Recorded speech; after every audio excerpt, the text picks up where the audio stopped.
स्वागत है आपका भीम न्यूज इंडिया, देश के सबसे प्रमुख और विश्वसनीय चैनल में। आप देख रहे हैं भीम न्यूज इंडिया। नमस्कार, मैं आपके साथ हूं। आइए जानते हैं आज की ताजा अपडेट्स। देश और दुनिया में क्या चल रहा है उसकी पूरी जानकारी लेकर हाजिर हैं। सबसे पहले बात करते हैं आज के मुख्य समाचार की। तो वीडियो थोड़ा लंबे होने वाला है। वीडियो में दिखाए विचार वक्ता के निजी विचार हैं। भीम न्यूज इंडिया इसकी पुष्टि नहीं करता। आप देख रहे हैं भीम न्यूज इंडिया, मैं हूं आपका दोस्त विनय कुमार सिंघल। ये जो वक्ता हैं ये हैं डॉक्टर राम पुनियानी। इनका जीवन परिचय ये है कि नागपुर मेडिकल कॉलेज से MBBS MD किया और 1977 से 2000 तक IIT मुंबई में अपनी सेवाएं दी। वर्तमान में centre for study of society and secularism की एग्जीक्यूटिव काउंसिल के अध्यक्ष हैं। सांप्रदायिकता, धार्मिक राष्ट्रवाद, जातिवाद, हिंदुत्व की राजनीति, आतंकवाद पर अपने खुलकर विचार रखते हैं। एक सभा में इन्होंने क्या कुछ कहा, देखिए। वीडियो थोड़ा लंबा होने वाला है। यदि आप हमारे चैनल पर नए हैं तो आपसे रिक्वेस्ट है कि प्लीज़ हमारे चैनल को यूट्यूब पर सब्सक्राइब कीजिए। आप देख रहे हैं भीम न्यूज इंडिया। कोई कन्फ्यूजन ही नहीं होगा, ठीक है। तो उसने अगर धर्म के लिए मूर्तियों को तोड़ना था तो ये सोमनाथ आने की जरूरत थी क्या? Yes, no? नो। फिर भी वो सोमनाथ आया। वो आया इसलिए था कि उसको वहां की संपत्ति का लालच था। और आपको अंदाजा बता दूं कि उस समय सोमनाथ के मंदिर में 20,000 सोने की दीनारों के बराबर की संपत्ति थी। उसको आज के इसमें अभी चाहे कभी तो कर लेना कैलकुलेट कितनी होगी वो संपत्ति। ये उसका मुख्य कारण था। अच्छा, अब इसको एक मुस्लिम राजा के रूप में देखा जाता है। तो थोड़ा सा मैं आपको एक किताब के हवाले से बता दूं कि महमूद गजनवी की जो सेना थी उसमें 12 सेनापति थे। Mahmud Ghaznavi came from Ghazna primary to plunder Somnath temple and his army was constituted by 12 generals were major। ये 12 जनरल्स में से 5 जनरल हिंदू थे। तिलक, सोंधी, हरजान, राय और हिंद। तो बताइए कि महमूद गजनवी की सेना में केवल मुसलमान थे या हिंदू मुसलमान दोनों थे? सोमनाथ मंदिर को मुसलमानों ने तोड़ा या हिंदू मुसलमान दोनों ने तोड़ा? धर्म के लिए तोड़ा या संपत्ति के लिए तोड़ा? संपत्ति के लिए तोड़ा। नंबर 1। नंबर 2, अगर मान लो सोमनाथ महमूद गजनवी ने वो मंदिर तोड़ा तो उस मंदिर के तोड़ने के लिए आज के मुसलमानों के खिलाफ नफरत रखना चाहिए क्या? अभी एक बहुत बड़े ऑफिसर हैं, वो बोल रहे हैं कि इतिहास का हमको बदला लेना चाहिए। आपको क्या लगता है, इतिहास का बदला लेना चाहिए क्या? क्या बोलते हैं आप? Yes, no? नहीं, मुझे लगता नहीं लेना चाहिए। पर एक बार मैं बड़ा फंस गया। कैसे फंस गया? मैं गया ऐसा मीटिंग में, मैंने पूछा इतिहास की बातों का बदला लेना चाहिए क्या?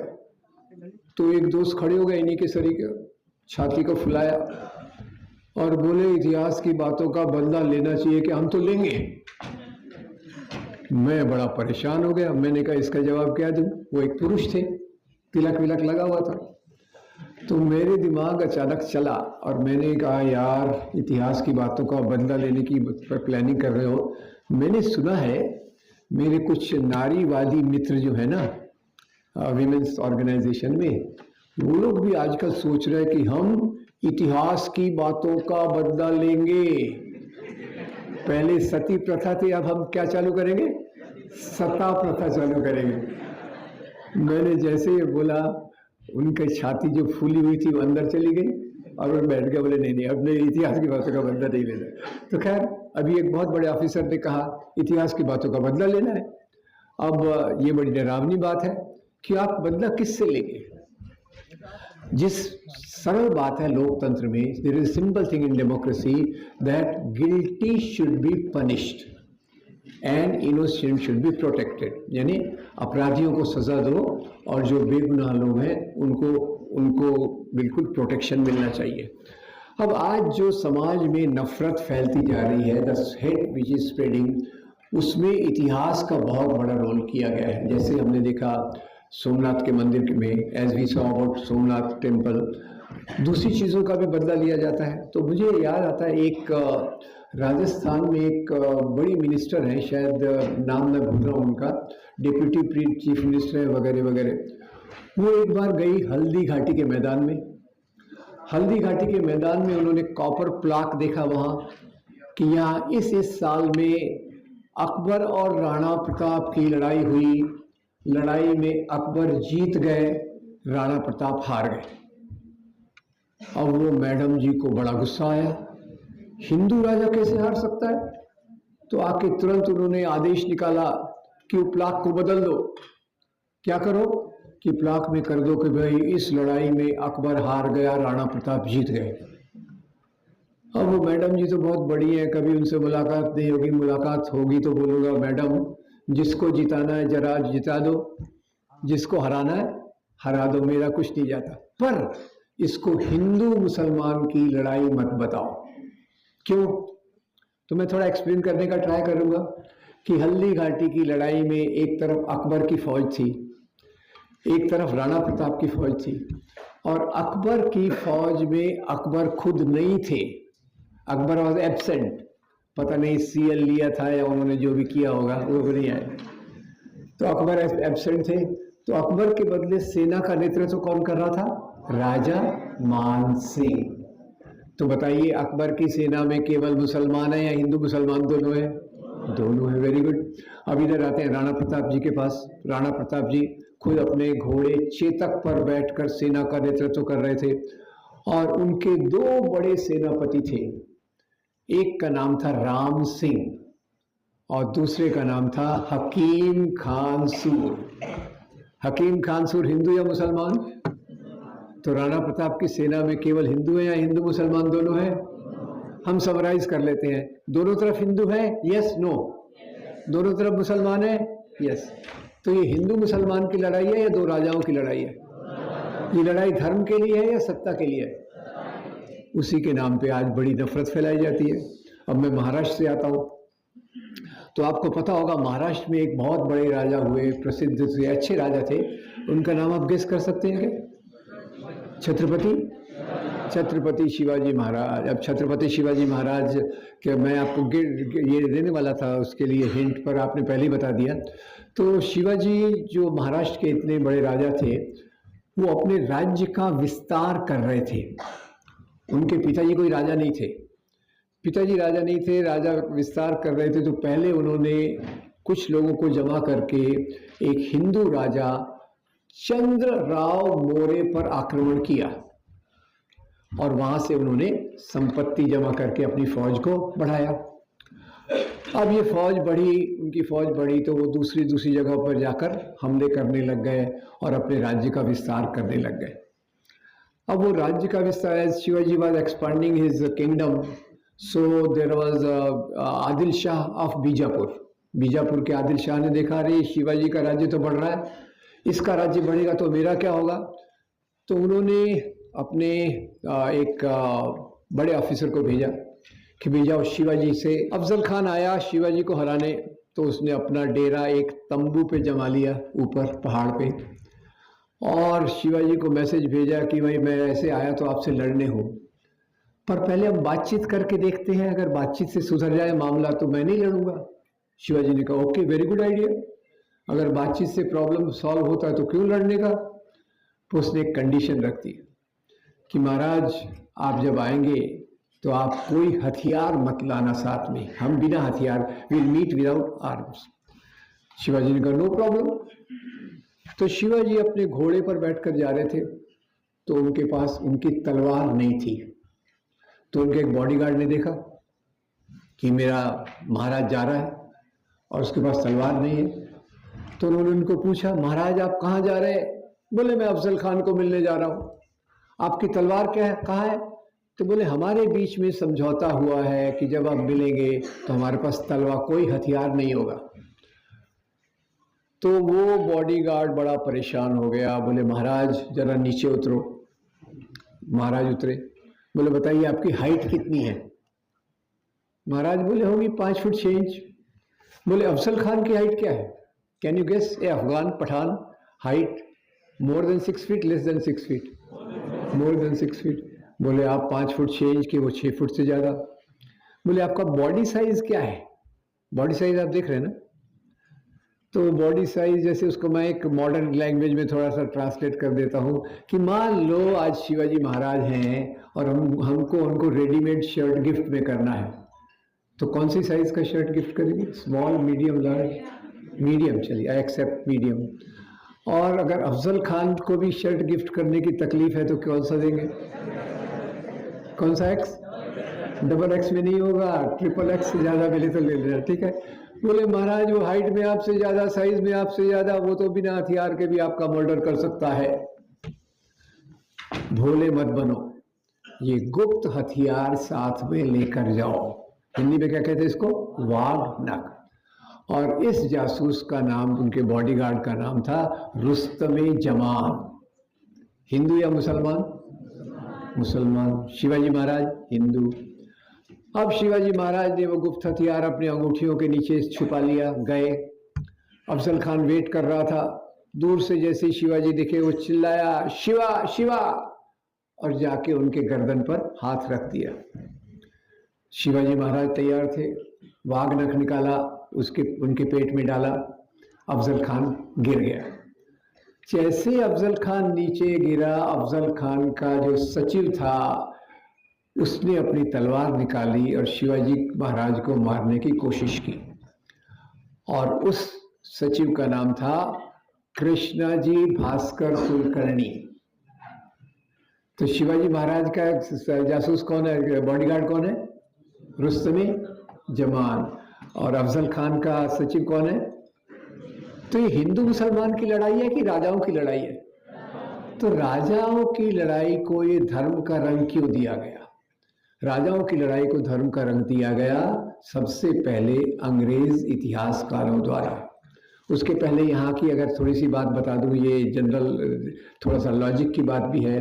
भारत के इतिहास को कई तरीके से देखा गया है। सबसे पहले तो बता दूं कि महात्मा गांधी, भारत के राष्ट्रपिता, उन्होंने हिंद स्वराज नाम की एक किताब में लिखा कि भारत में हिंदू भी रहते हैं, मुसलमान भी रहते हैं, मेल जोल से रहते हैं। और इसी बात को आगे ले जाकर उनके शिष्य जवाहरलाल नेहरू ने कहा कि भारत में जो है ये पैलिम्सेट की तरह है। पैलिम्सेट यानी एक स्लेट जिसमें अलग अलग सभ्यता, संस्कृति, धर्मों की परतें, different religions, cultures and others kept coming, और जो नई परत आती थी, न्यू लेयर, ये पुरानी परत को डिस्ट्रॉय नहीं करती थी, ये उसके साथ मिलजुल के अपने आप को विकसित करती थी।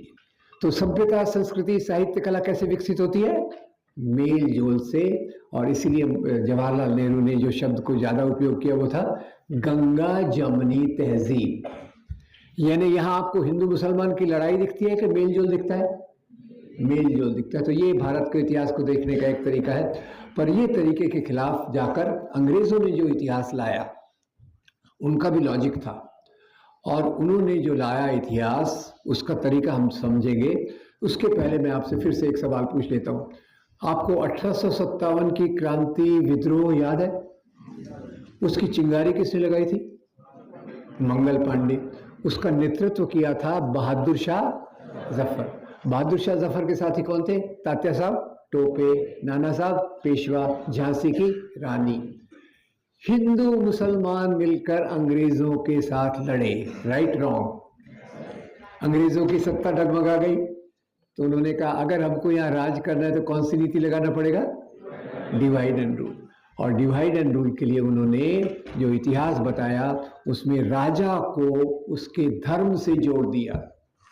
एक मोटा सवाल पूछता हूं, राजा लोग राज्य क्यों करते हैं? Why do Kings rule? Option 1, option 1 they rule for their religion, option 2 they rule for power and wealth. A, power and wealth. So British totally change it. तो उससे क्या हो गया कि भाई लोगों को लगा ये मुसलमान राजा, और मुसलमान राजाओं से उनको खास थोड़ा सा खुन्नस, यानी पता नहीं पॉपुलर वर्ड है, थोड़ा सा गुस्सा भी था, क्योंकि उन्होंने सत्ता किससे छीनी थी? कई मुसलमान राजा थे, तो उनको खास तौर से उनसे गुस्सा भी था। तो और उन्होंने जो इतिहास लेखन का तरीका बताया वो था कम्युनल हिस्टोरियोग्राफी, यानी इतिहास को राजा के धर्म के चश्मे से देखना, ये प्रकार से उन्होंने पूरे इतिहास को लिखा दिया। और इसी इतिहास को एक तरफ मुस्लिम लीग, दूसरी तरफ हिंदू महासभा आरएसएस ने ले लिया। और जैसे हमारे जो राष्ट्रवादी लोग थे, सुभाष चंद्र बोस हो, महात्मा गांधी हो, जवाहरलाल नेहरू हो, उन्होंने यहाँ की सभ्यता, संस्कृति, साहित्य, कला को मेल जोल के रूप में देखा। तो आज जो नफरत फैलाई जाती है उसमें इसी का इस्तेमाल होता है कि देखो भाई, हमारे अभी वो सोमनाथ मंदिर से हमने बात की, तो सोमनाथ मंदिर के बारे में उन्होंने बात करते समय उसी बात को जिंदा करने की कोशिश की। इसके पहले राम मंदिर का मामला हो गया था। अब राम मंदिर के बारे में भी बहुत सारी चीज़ें होती हैं, मैं उसके बारे में नहीं बताऊंगा, पर एक बात आपको बताना चाहता हूं कि यहाँ मंदिर तोड़े गए किसके द्वारा? मुसलमान राजाओं के द्वारा और हिंदू राजाओं के द्वारा। अब एक और सवाल मैं बहुत पूछ रहा हूँ, जाने दीजिए। भारत में सबसे खराब, खतरनाक हिंदू विरोधी राजा किसको माना जाता है? औरंगजेब। ठीक है, वेरी गुड। अभी एक बार मजे की बात बता दूं, एक बार मुझे ऐसी पाकिस्तान जाने का मौका मिला, तो पाकिस्तान में भी मैं लोगों से पूछता था, बताइए यहाँ होने वाले राजाओं में सबसे अच्छा, सबसे नेक, सबसे ये राजा कौन था? तो वहाँ क्या जवाब मिलता था? औरंगजेब। वही राजा इधर एक तरीके से, उधर दूसरे तरीके से। एनीवे, औरंगजेब की किस्मत उसके साथ। अब हमारे महाराष्ट्र में एक फिल्म आई थी, छावा। अभी वो आने वाला है, ये मामला उठने वाला है, काशी विश्वनाथ का मंदिर। मैं डिटेल में नहीं जाऊंगा, पर काशी विश्वनाथ का मंदिर औरंगजेब द्वारा तोड़ा गया था। Aurangzeb had got it demolished. अब कारण मैं नहीं बताऊंगा, कारण बड़ा कॉम्प्लिकेटेड है, पर उन्होंने तोड़ा। उसके कारण उनके खिलाफ नफरत बहुत फैलाई गई। कहा गया उसने 100 मंदिर तोड़े, 1000 मंदिर तोड़े, अब कितने कितने मंदिर लोग बोले जाते हैं। पर वास्तव में आपको बताऊं कि रिचर्ड ईटन, जो एक आर्कियोलॉजिस्ट हिस्टोरियन है, उन्होंने बताया ज़्यादा से ज़्यादा 10 मंदिर औरंगजेब ने तोड़े होंगे। 10 मंदिर उन्होंने तोड़े, पर उससे ज़्यादा 50 मंदिरों को दान दिया। मैं कंफ्यूज। विशंबरनाथ पांडे की किताब है फरमान्स ऑफ किंग औरंगजेब, उसमें उन्होंने क्या किया, उत्तर भारत के बहुत सारे मंदिरों के पुजारियों के पास से जाकर औरंगजेब द्वारा दिए गए जो फरमान ने कोर्ट ऑर्डर से उनको जमा किया। और उसमें औरंगजेब लिखता है, चित्रकूट बालाजी मंदिर को मैं ये दान दे रहा हूँ, कामाख्या देवी आसाम में मैं ये दान दे रहा हूँ, भगवान श्री कृष्ण के मंदिर को सोने के आभूषण भेंट कर रहा हूँ। तो ये सब चीज़ें हैं। तो आप जरा सोचिए, औरंगजेब 10 मंदिरों तक को तोड़ता है और कई मंदिरों को दान देता है। अब दूसरी बात और बताइए, क्या हिंदू राजाओं ने मंदिर तोड़े? Yes, very much. और इसमें मैं आपको एक संदर्भ दूंगा, कवि कल्हण की किताब राजतरंगिणी का। राजतरंगिणी ये कवि कल्हण ने, बहुत बेहतरीन किताब है, सोर्स मटेरियल है, कश्मीर के कवि थे। वो लिखते हैं कि 11वीं शताब्दी के राजा Harshadev, king Harshadev of Kashmir in 11th century, he appointed a special officer called देवोत्पतन नायक। अब मैं थोड़ा आपसे हिंदी का ज्ञान ले लूं, बताइए देवोत्पतन नायक। देवोत्पतन नायक, कितने शब्द हैं इसमें? 3। Very good. पहला कौन सा है? देव। दूसरा कौन सा है? उत्पतन। तीसरा कौन सा है? नायक। वो अधिकारी जो देवताओं की मूर्तियों को उखाड़े, इसका अपॉइंटमेंट कौन कर रहा है? हिंदू राजा, मुसलमान राजा? हिंदू राजा। क्यों कर रहा है? क्योंकि वो खर्चीला था, राज खजाना खाली हो गया, पैसे कहाँ से लाना? एक सोर्स तो है, मंदिरों का सोर्स। ये अधिकारी का काम यही था, मंदिर मंदिर जाना, जहां भी सोने चांदी की मूर्ति हो, हीरे जवाहरात जड़ी मूर्ति हो, उसका तोड़ कर लाना, राज दरबार में देना। और दोपहर को रुचिका जी आने वाली हैं, वो बताएंगे आपको कि सबसे ज्यादा मंदिर अगर किसी ने तोड़े तो वो थे राजा हर्षदेव। लॉजिक अगर हम लगाएं तो मंदिर तोड़ने का संबंध राजा के धर्म से है या राजाशाही से है? राजाशाही से। आज इसको टोटल धर्म के नाम पर पहले एक बड़ा आंदोलन खड़ा किया गया और उसके बाद नफरत फैलाई गई। दूसरा आपको बताना चाहता हूं कि ये जो इस प्रकार की चीज़ें, क्योंकि इतिहास की चीज़ों को जो सामने लाया जा रहा है, उसका मुख्य कारण यही है कि एक समाज के एक तबके के खिलाफ नफरत फैलाना।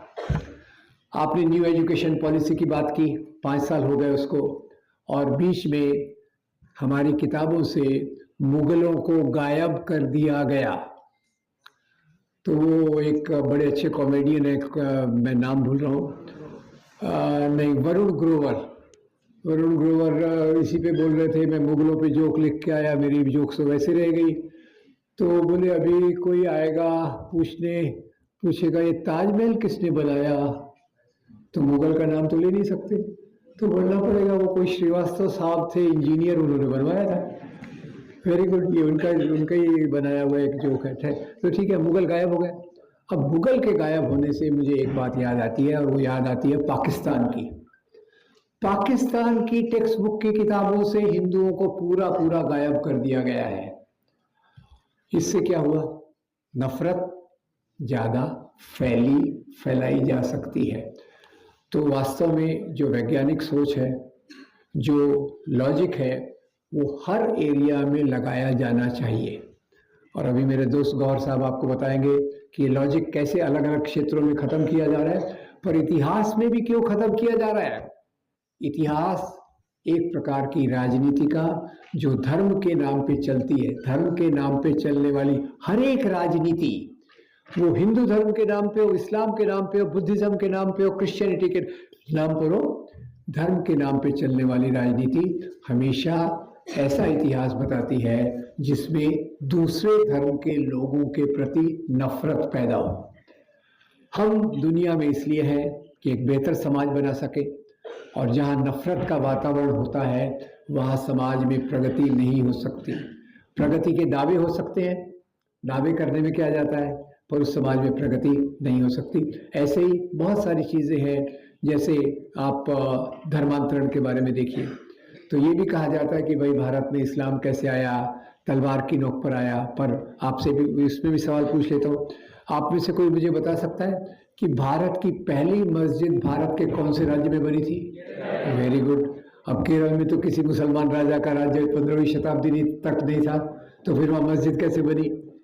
वहाँ आते थे अरब देशों से व्यापारी, अरब देशों से व्यापारी आते थे, साथ में यहाँ से कुछ ले जाते थे, वहाँ कुछ ले आते थे, और इसके मेल जोल से वहाँ इस्लाम का प्रभाव बढ़ा। और सबसे पहले भारत की जो मस्जिद थी चेरामन जुमा मॉस्क, वो केरल में बनी, जहाँ मुसलमान राजा का राज्य नहीं था। तो इसी के साथ कोई भी आप चीज़ लीजिए, वहाँ से लेके आर्यों के भारत में आने से लेकर तो आज़ादी के आंदोलन में क्या हुआ, हर जगह एक प्रकार का डिस्टॉर्शन फैलाया जा रहा है। और उसका मुख्य उद्देश्य यही है कि भारतीय संविधान के मूल्यों के खिलाफ। और एक बात आपको ये भी बता दूं कि भारतीय संविधान में एक डायरेक्टिव प्रिंसिपल है कि भाई आपको साइंटिफिक टेम्पर, वैज्ञानिक सोच को प्रमोट करना चाहिए, scientific temper should be promoted. उसके खिलाफ आजकल तो भाई, आजकल आपने सुना होगा बहुत सारे बाबा लोग भी आ गए हैं ना। हमारे प्रधानमंत्री का एक छोटा भाई है ना, वो भी बाबा है ना, किसी को पता होगा शायद। वो तो बड़े पर्चियाँ दे के ज्ञान बांट देता है, और ऐसे लोगों की कमी नहीं है। तो मैं केवल इतनी अपील करूंगा दोस्तों कि इतिहास को भी एक वैज्ञानिक दृष्टिकोण से देखने की। आप देख रहे थे भीम न्यूज़ इंडिया। यदि आपको हमारे द्वारा दिखाई गई खबरें पसंद है तो प्लीज़ हमारे चैनल को यूट्यूब पर सब्सक्राइब कीजिए, लाइक कीजिए, शेयर कीजिए, कमेंट्स कीजिए। आने वाली खबरों के लिए बेल आइकन का बटन दबाना ना भूलें, जिससे आप तक हमारे नए नए नोटिफिकेशन पहुंच सके। भीम न्यूज़ इंडिया के फेसबुक पेज को भी आप फॉलो कर सकते हैं। बने रहिए हमारे साथ, देखते रहिए भीम न्यूज़ इंडिया। आपका बहुत बहुत धन्यवाद।